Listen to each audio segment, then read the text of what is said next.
What's going on, people? We are Tottenham TV here, back with another playing ratings video. Second time up to the Etihad in 2 weeks. Well, for me, not for you, was it? Yeah, unfortunately I couldn't make it this week. I was, what can you do? You can't make it every game, but it was a good performance. In some ways, we actually played better this game than we did in the midweek. In some ways, I thought we controlled the game a lot more this time than last time, and we're very unlucky not to get anything off the game. I thought we had the better chances of the game and more of the play, to be honest. yeah, I thought we were the better side.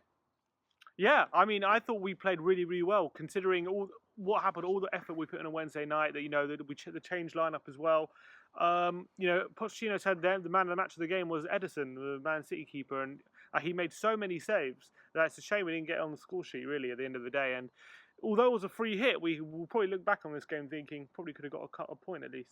Yeah, in retrospect now, Arsenal have lost and Man United have lost, so it's not... Arsenal have lost, Arsenal have lost at home to Crystal Palace, and there. United have lost 4-0 away at Everton, so it didn't do too much damage, and as you said, it was a free hit anyway, so... It's still in our hands, third is still in our hands, thankfully, after Arsenal defeat. So what a week this has been. Spurs into the semi-finals of the Champions League. Arsenal have lost the chance to go above us, and happy days. Exactly. Anyway, let's get into the player ratings.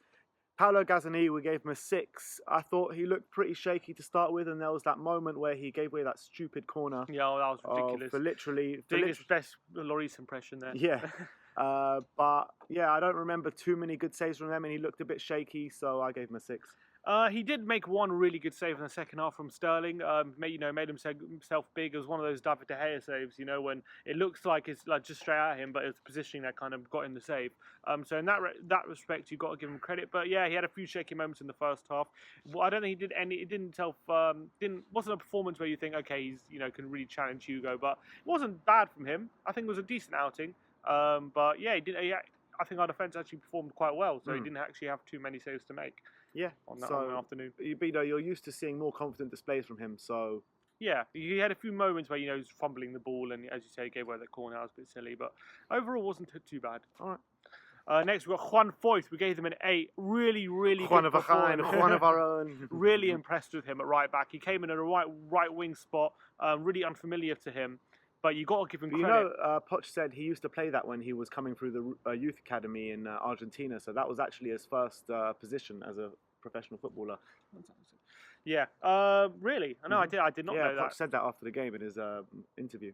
Oh wow, okay. So well, listen, you got to give him massive credit for performing how he did. Because as you said, it was unfamiliar to him. However, he was up against Raheem Sterling and Leroy Sané, two of the best wingers in the league. And I thought he really performed admirably. I thought that, first half he had a couple shaky moments when he was just adjusting to the game. But once he got into it, I thought he was absolutely brilliant. And it wasn't just his defending. I think on the ball as well, he was really confident. He wasn't scared to take people on or drive forward with the ball. And I thought it was a really positive display from a young man, again, playing an unnatural position. Well, even though you said he played that a few times. But I think that's the first time we've seen him there, so got to be happy with that. Yeah, and someone like Juan Foyth is so young, but every single time he plays, it seems like he's getting better and better. The confidence is growing and growing. And, you're not coming up against any mugs here. You're talking about Raheem Sterling, who's potentially going to get Player of the Year this season in the Premier League, and Leroy Sané, who's given Trippier nightmares before. So big up to Juan Foyth because, yeah, he's getting better and better. Massive credit. Next up is Ben Davies. We gave him a 6. Not as good as late because I think he's come into form since he's come back from injury, but I thought he's been given a torrid time by Bernardo Silva as did Danny Rose in the first game or in the second leg of the Champions League.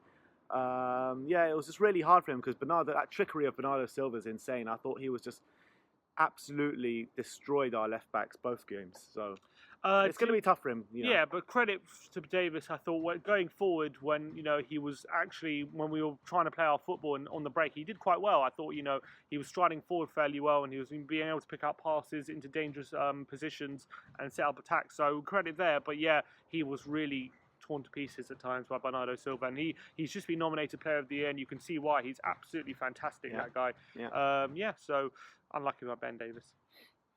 Next, we've got Davinson Sanchez. We gave him a 7.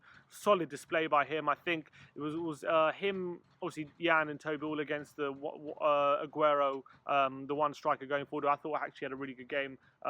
Sure, I had a decent game, Aguero, but I thought we kept him quite quiet.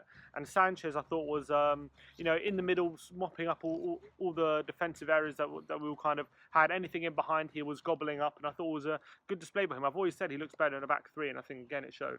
Yeah, the only one bad thing I would say is that I think he let Aguero go just behind him for the goal when Aguero crossed it in for Foden. But I thought it was just a great ball by Silva. Yeah, maybe, but maybe if that's Jan or Toby there, he's getting there. But I don't know. Maybe. I don't know. It's just small things, isn't it? But Yeah. it led to a goal, and that was the only goal of the game. Yeah.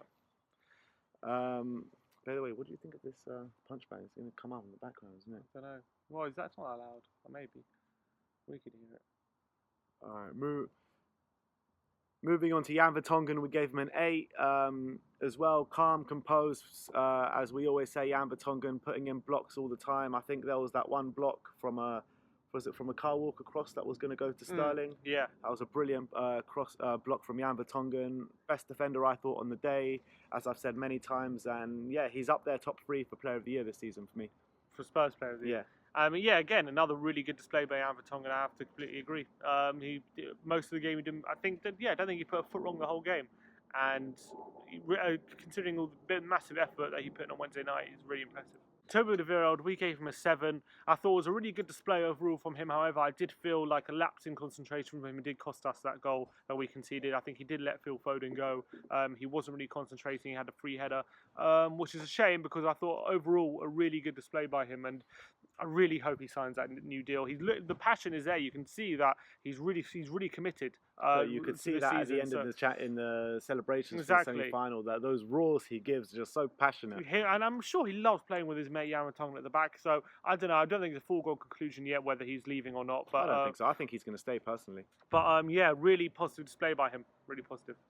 Moving on to Eric Dyer, we gave him a 6. His first game back for a while. You can see he was a bit leggy.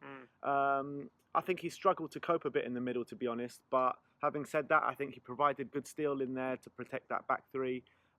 He went off early, though, on 60 minutes, I think it was. Yeah, about that. But yeah, it's good to see him back, though. That's the main thing. And we're going to need him for that Ajax game, I'll tell you that. I thought his passing was a bit aimless and a bit loose, which was a shame. But I think, yeah, given it was his first game back in a massive game again, at Man City, some of the best centre mids in the Premier League, it's always going to be difficult for him.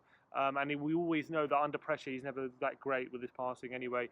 He can be caught a few times. So that was a shame. But I thought, given it was his first game back, he did a decent job. Yeah, I agree. I just felt he got a bit lost in there. But that's partly because he's not match fit and hasn't played so much. So I'll let him off for this one. But it's good. It's just great to see him back, to be honest, because we missed him, I think. We need him.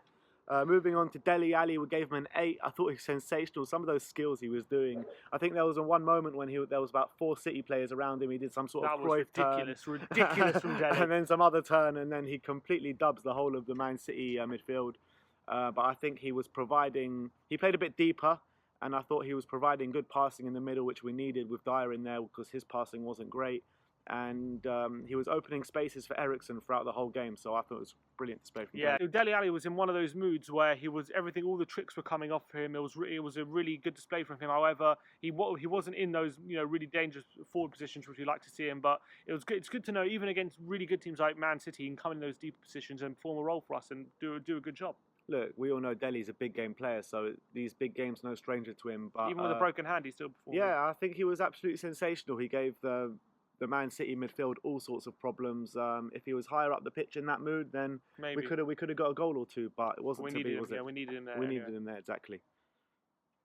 Christian Eriksen, we gave him a 7. Really positive. I thought a really positive afternoon from Eriksen. I thought he was creatively really good. I thought his pass to Sonny was put him through on goal. I think it was just after that we went 1-0 down. Was absolutely incredible. I've never seen anything like it. On his weaker foot to just put it past Laporte, and Son maybe could have done better running through past Laporte to finish that. I thought Eriksen, and really good display again. I thought he was good in midweek, and I thought again he was good today, even though he nearly cost us in midweek. But I thought again he played really well. And it's with all the news coming out that he could be close to signing a new contract, everyone's holding out hope that maybe we haven't seen the last of him. So maybe, do you reckon his 2 positive or 3 positive displays in a row have any coincidence or coincide with his contract talks? Don't know. Who knows? Who knows? Could Who be. knows? Could be. Maybe. But anyway, go on. No, nothing. All right. Anyway, let's move on to Heung-min Son. We gave him a 7. To be honest, he would have got an 8 or a 9 if he puts half the chances away that he had, because he was absolutely sensational. There was one moment he goes storming through on the Man City goal after running taking from the on halfway about line. taking on about 4 or 5 players. He's really got to finish that. But there were a few chances where, especially in the first half, Gil Elch chances where you got to put them away. If he puts them away, you're talking about a man of the match, 10 out of 10 displayed performance away at Man City. He was a constant threat throughout the 90 minutes, and it's just a shame his finishing was a bit off. I thought, to be fair to Ederson, I thought he had a really good game, and he was coming out really quickly, smothering all these opportunities, wasn't giving Son any sort of angle to get a shot off. So it was difficult in that sense. However, a bit more composure from Son, you might feel like he could have got on the score sheet in this game, which is a shame because he had a lot of chances. They really struggled to cope with him again on just like Wednesday night. They really struggled to cope with him, and he's such a threat. He really stepped up when Kane being out injured. However, it's just a shame that he didn't. It's just one of those days where his finishing was off, I guess. Yeah, it didn't come off him, but he was just terrorising them all day long. It's just a shame. They struggled to cope with him big time. It's such a shame to play so well at the Etihad and come away with nothing. Yeah, considering all the circumstances. And he's a big thing to do with it because he was so sensational. He just couldn't get it ball in back. Constantly running in behind the defence and giving them all sorts of problems, but he just his shooting just wasn't really on it. They were kind of weak finishes, a lot of them, which is a shame.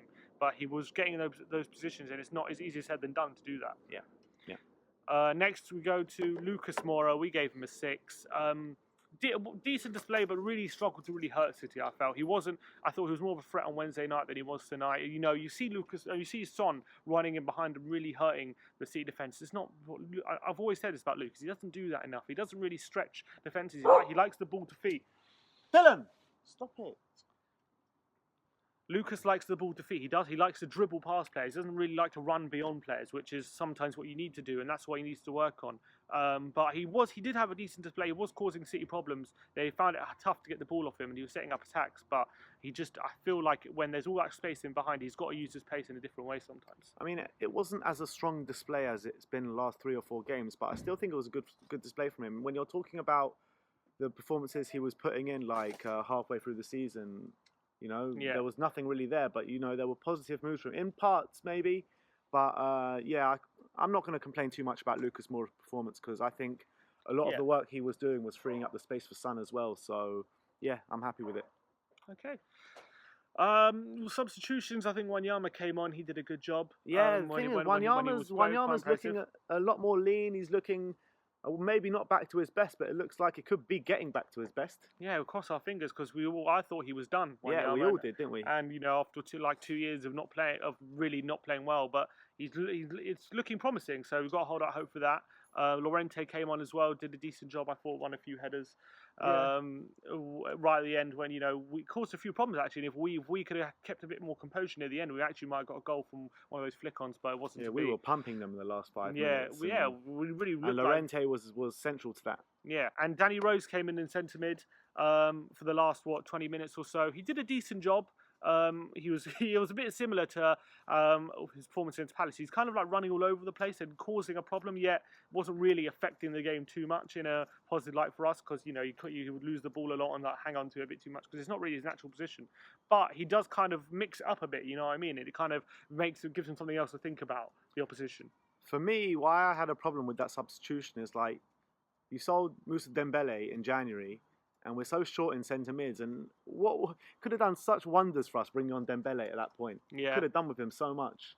Yeah, but we'd rather 10 million apparently. So yeah, it is what it is, isn't it? But well, listen, given where we are on the table, I think the decision, given we're in the semi-finals now, we can't complain too much about the transfer policy.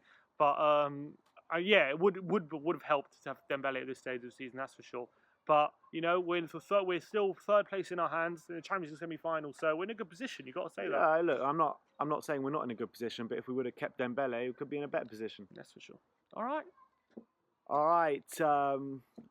We'll be at the new ground on Tuesday for the Brighton at home. Yeah. We haven't conceded at home yet. We haven't lost at home. We haven't drawn at home. So let's keep up that 100% record. Check out for our predicted lineup that's going to come out on Monday. Check out for our vlog and fan cams that will come out on Tuesday. And as always, Come on, you Spurs.